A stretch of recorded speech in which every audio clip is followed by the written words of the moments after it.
निसर्गानं भरभरून दिलेल्या कोकणला भक्तीचाही समृद्ध वारसा. कोकणच्या प्रत्येक मंदिराचं आहे खास वैशिष्ट्य. श्रावण विशेष, जाऊ देवाची आगावा.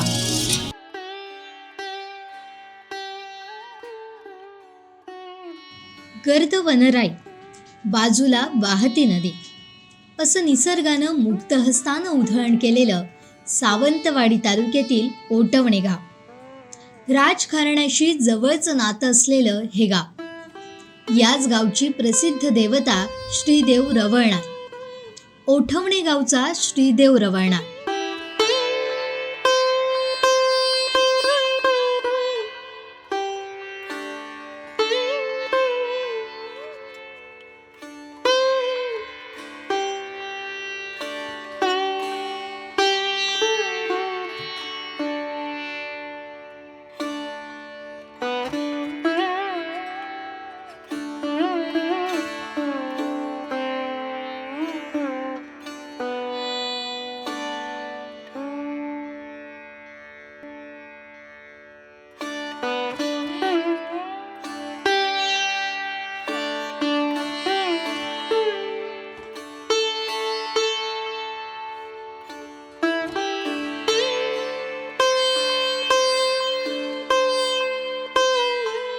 नमस्कार, मी भगवान शेळटे. कोकण साथ लाईव्हच्या जाऊ देवाची या गावा या विशेष भागात आज आपण माहिती घेणार आहोत सावंतवाडी तालुक्यातील प्रसिद्ध देवस्थान श्रीदेव रवळनाथ देवस्थानची.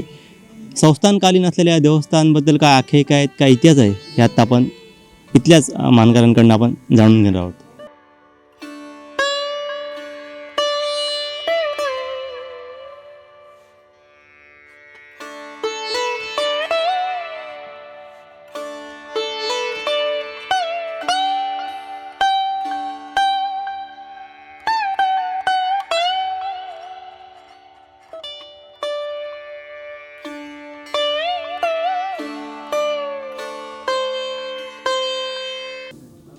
सावंतवाडी तालुक्यात प्रसिद्ध असलेलं श्रीदेव रवळनाथ देवस्थान आणि या देवस्थानाबद्दल आपण आता माहिती जाणून घेणार आहोत या गावचे सरपंच आत्माराम गावकरांच्याकडनं. काका, काय सांगाल, हे देवस्थान किती वर्षापूर्वीचं जुनं देवस्थान आहे आणि देवाचं वैशिष्ट्य काय? ही सर्वसाधारण आता 500 वर्षा झाली देवस्थान आणि हिसर देवदेवस्की आतापर्यंत पूर्व मागान ही चालता. भांडण तंटे वगैरे असा काय नाही. मान फानाचो असो विषय आमच्याकडे सर येणार ना. म्हणजे एका माता एका चित्रात आतापर्यंत ह्या देवस्थान चाललेलं आहे. आतापर्यंत आमची माहिती वाडा वडल्याच्या कारकतीपासून ह्या आतापर्यंत फुडली पिलगेपर्यंत ह्या चालू आहे. पहिली सातेरी मूळ त्यावेळा तिची स्थापना झालेली आहे आणि सातेरीच्या नंतर मग रवळनाथाचं मंदिर झालेलं असं. आणि त्या रवळनाथाकडे काही कार्यक्रम, जात्रा, सप्तो, पंचमीची जात्रा आणि असे हे कार्यक्रम हे चालू आहेत. परत एक महिनो कार्तिक महिनो चालता. नोकर चाकर येऊन हिसर पुराण वगैरे वाचतात आणि पालखी वगैरे काढणं असो कार्यक्रमाची सुरुवात आहे. आणि त्याच्यानंतर 2 दिवस दसऱ्याचा कार्यक्रम चालता. कारण हिसर सावंतवाडी तिजोरीत आमचे देव असत, त्यांच्याकडे अर्ज देवचो लागता. कमिटीची सही घेऊन तो अर्ज 1 महिना पाठवतो लागता. म्हणजे कोल्हापूरचे जी काय होणार पश्चिम महाराष्ट्राचे जे अधिकार आहेत ते येऊन ते आमचे देव देतात सावंतवाडी. त्यावेळा 2 दिवस देव राहतात. किंवा त्यांना रजा असली तर 4 दिवस राहतात. पण बाकी त्यांचे जे काय असत पोलीस आणि त्यांचे जे काय कोल्हापूरचे ते सरांनी गाव अशा ते आम्ही देवांचं संरक्षण करतो. तिजोरीतले देव म्हणजे हा नेमका काय विषय? हे जी का तरंगा आहोत सोन्याची आहोत ती 2च दिवस आमकां मेळटात दसऱ्यात. ते सावंतवाडी मामलेदारकाच्या ऑफिसात ते तिजोरेच आहात, म्हणजे त्यांच्याकडे संरक्षण आहात. असे ते देव आहात. ते देव कामाशिवाय ते देव शिवारचे मेळणं त्यांना काय तिजोरीतला देव असं? हो, तिजोरीत ठेवतात ते, पण देव रवळनाथाचे. मालमत्ता सगळी ह्या रवळनाथाची आहे. आणि असे सर कार्यक्रम चालू असत. भाविक लोक गेले आपला त्यांचा काहीतरी अडीअडचण असलेल्या प्रसाद घेणं, त्यांची कामं करून देणं, ह्या असं आतापर्यंत गावकर लोकांची कामं चालू असतं. म्हणजे बऱ्याच देवस्थानामध्ये मूळ देव आणि तुम्ही आता सातेरीचा उल्लेख केला, तशी बहीण भावाचं नातं असतं, तर सातेरी आणि रवणाचं काय नातं आहे? ती पूर्वीची काय सातेरी ननासा आणि सातेरीच्या नंतर जा का रवणाताचा, तर आज रवणात ह्यो तिचो भाव आणि ती बहीण सातेरी असा त्याचा नाता आहे. भावाचं नातं. बहीण भावाचं नातं आहे. राजघराण्याचं ह्या देवस्थानची जवळचा संबंध आहे, म्हणजे राजघराण्यातील लोकांचं आणि ह्या देवस्थानचा एक वेगळा त्यांचा संबंध. संबंध असा म्हणजे त्यांच्यानेच ह्या रवणाताच्या देवळाचा जे काय होणार हा तो नेमका काय संबंध आहे? संबंध म्हणजे त्यावेळा कोण त्यांचं जो ह्या कारण काही आज सरकारची काय नाही संस्थाना त्यांची ज्या काय जमिनी जागो होत्यो आणि त्यांचं विसर बंगलो होतो राजांचं, खाली बंगलो हा, आणि त्या बंगल्यावर केव्हा तरी ते रोज आणि देवा भेटे घेत संध्याकाळची. त्याच्यामुळे त्यांच्याने देव निर्माण करून ज्या वेळा कालच्या सरकारच्या हेतू त्यांची ती मालकी सोपली आणि तो देव आम्ही गावकऱ्यांनी आतापर्यंत सांभाळलो. तिची म्हणजे पूजा त्या राजेसाहेब हे येऊन देवाचं दर्शन वगैरे घेऊन जायचे. दर्शन वगैरे घेत ते आणि त्यांचे जे काय मालमत्ता आहे ते आतापर्यंत आम्ही गावकर चालू येतो. त्यांचे मालमत्ता आम्ही अजून टाकून नाही असं म्हणजे जो राजघराण्याचा जो वारसा आहे तो हा वारसा चालू आहे, आम्ही चालू ठेवलेलो आहे. तो आम्ही गावात- रवणात म्हणजे कुठल्या ह्याच्यातला जसं अनेक वेताळांचा देव असतो, तर रवणात ही नेमकी काय संकल्पना? रवणात म्हणजे त्याच्याकडे जी काय होण्यान देवशक्ती असा ते चाळ्याचं तरास जर असलो तो रवणात हिसर चाळ्याकडे बसायचा. येतो बा काहीतरी यात्रा साधणूक असली, काय देवचारी काही माणसाक भूषेष्टा झाली, काहीतरी कोणी खोटा करून त्याका लायलेला असा तर तो येतो बाकडे तो समोर होता, म्हणजे त्या लोकांका गुण मेळटा. परत मानसिक काही त्रास असलो देवबाबेसून कोणीतरी 4 गावकारी 1 दाणेकार घेऊन चुकतार घातलो तर तो 12कडे बंदोबस्त होता.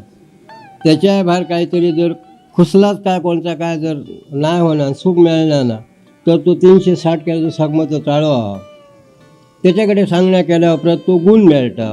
थिसर सरकारांच्या वाडावडिलांची समाधी असा, थंय ढोलारो असा, म्हणजे अशी थिसर देवस्थान सुद्धा चालू आहे माट्याकडे. म्हणजे राजघराण्याची इथे समाधी समाधी त्या समाधीबद्दल काय माहिती आहे नेमकी? समाधी म्हणजे काय असं तिथं ते काय मंगळवारा जे वाणी लोक होते ते पूजा करीत, आता ती पूजा वगैरे त्यांच्यानी सांडल्याने ते मंगळवारा त्याका नैवेद्य करीत घेतो मटणा वगैरे आणि इतर काहीतरी डाळ भाताचं नैवेद्य करू ह्या चालू होता, पण आता 2 वर्षाचा कमी झाला. रवणाचा पंचायत आणि अजून कुठचे देव म्हणजे आहेत, जसं सातेरी आहे, अजून देवस्थानची पंचायत नसतात, तसं काय वेगळं पंचायत नाही? आमचा पंचायत म्हणजे 2 पंचायत, सातेरी 12/5 1 पंचायत आणि रवणात 12/5 पंचायत आहे. ही 2 देव असत पंचायत. आणि परत आमचा कुळ असा थळ असा तर 1 12/5 पंचांगण असं अशी पंचांग आहात रवणाची.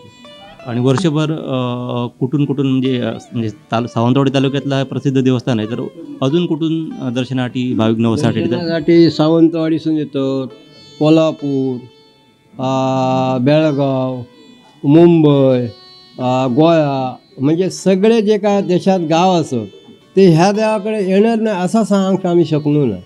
काही लोकांना अडचण लागान ती लोक भाविक हिसर येतात आणि रवणाताकडे दर्शन घेऊन ते जातात. आड अडचण असली तर विचारून जातो, म्हणजे अशी चालू आहे चाललेला परंपरा आतापर्यंत. ह्या देवस्थान आहे ते राजघराण्याशी संबंधित आहे. अजूनही राजघराण्यातील काही लोक दर्शनासाठी येतात का? येतात, येऊन पाया पडून वर्षा 1-2दा येऊन पाया पडून जातं, देवदर्शन घेऊन जातं. अजून त्यांचं चालू आहे, त्यांच्याने बंद करूक नाही, कारण त्यांचे रीतिरिवाजाप्रमाणे आतापर्यंत त्यांच्या वाडा ओढल्यापासून आता त्यांची जी काय मुलगी वगैरे असं ते येतं जाऊन देवाकडे जातं. अजून वर्षभर काय काय इथे कार्यक्रम वगैरे? पहिलं दसरो 2 दिवस कार्यक्रम दसऱ्याचो. दसरो झाल्या उपरांत आता पुणेची जात्रा, पंचमीची जात्रा, 7 सप्तो असे कार्यक्रम होतात. आणि ते कार्यक्रम झाल्यानंतर मग एक रामधन होता आणि रामधनीच्या नंतर मग एक कार्यक्रम नाही. बरं बाकी आपले असे भाविक लोक येऊन देवदर्शन करून हे असं चालू असतं. आता नागाशी रिलेटेड तुम्ही म्हणालात, त्याच्याबद्दल काय सांगाल? म्हणजे काय आलं त्यावेळा ते जे बामण आमच्याकडे होते, बामणाची शेती बिती असतात ते आता ते सध्या कुळ कायद्यात विक्री झाली. तर त्यावेळा त्यांच्या राजघराण्यातली जी एक बाई होती तिका कोणता आधार नाही म्हणून त्यांच्याकडे ती बामणाकडे भाणी घासून रोवली आणि त्याच्यात ती बरोबर ती होती. नवरो आसन ती बरोबर, पण नवरो तिच्यात ताबडतोब वारलो आणि नंतर तो तिका मुलगो झालो. मुलगो झाल्यावर तिका आधार कोणतो नाही अदारण्यात त्यावेळेला ती काय भाणी बिणी घासून त्या बामणाकडे रवली आणि तो पोरग्याक गोरवार पाठयत. त्या बामणांची गोरवां होती. त्या गोरवार गेल्यावर असा साधारण त्याका किरण पडला. तो कुंभी म्हणा त्या कुंभयाकडे असो तो पोरगो न्हिदलो. त्यावर साहेब इलो आणि त्याका आसरे करून तो साहेब त्या ह्या थोरलो. त्याका आसरे वगैरे दिल्या आणि दुपार झाली. गोरवा घरात गेली. राखणून येऊन नाही बघून येतं तर आपलं साप त्याच्याला असा मुला. त्यावेळेला त्या बामणान सांगल्या ह्याचा का तो त्याका त्या मुलाक आसरे दिल्याची तुझी मी 5 फडाचो ब्राह्मणाची पाशान मी बांधा म्हणून त्याने वचन दिलं बामणा. तसं तो बाजूक सरलो. मग त्यावेळा त्याची ती थापणा वगैरे करून आता 5 फडाचा पाषाण आणि देव आता बरा बांधल्याने दिवस आवाडकऱ्यांनी सगळ्यांचा आणि तिसरा आता कार्यक्रम सुद्धा मे महिन्यात होतो आणि जागृतीपणा देवस्थानाकडे तिसरा असा म्हणजे मूळ विचार ठेसून झालेलो आहोत. या दिवसांचं मोठी झालं. हो आता हे आयसून आमच्या पालखी बिलकीच्या त्या ब्राह्मणाकडे आम्ही होतो वर्षागेच्या. हो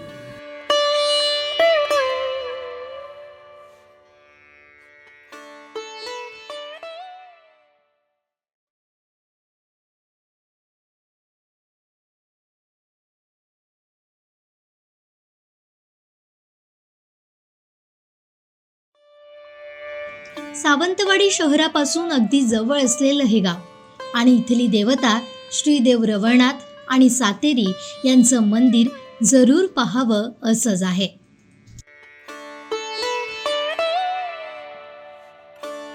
संस्थानकालीन अनेक देवस्थानांपैकी ओटवण्यातलं श्रीदेव रवळनाथ देवस्थान होतं आणि याला राजघराण्याशी संबंधित असलेलं हे देवस्थान आणि तालुक्यातलं एक प्रसिद्ध असं देवस्थान आहे आणि लाखो भाविक म्हणजे महाराष्ट्राच्या कानाकोपऱ्यातून आणि परराज्यातून सुद्धा येत असतात आणि वेगळी अशी ख्याती आणि वेगळी आख्यायिका या देवस्थानाबद्दल आहे.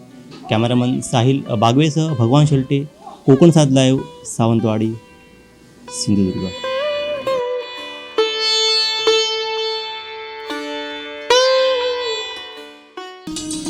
निसर्गानं भरभरून दिलेल्या कोकणला भक्तीचाही समृद्ध वारसा. कोकणच्या प्रत्येक मंदिराचं आहे खास वैशिष्ट्य. श्रावण विशेष, जाऊ देवाची आगावा.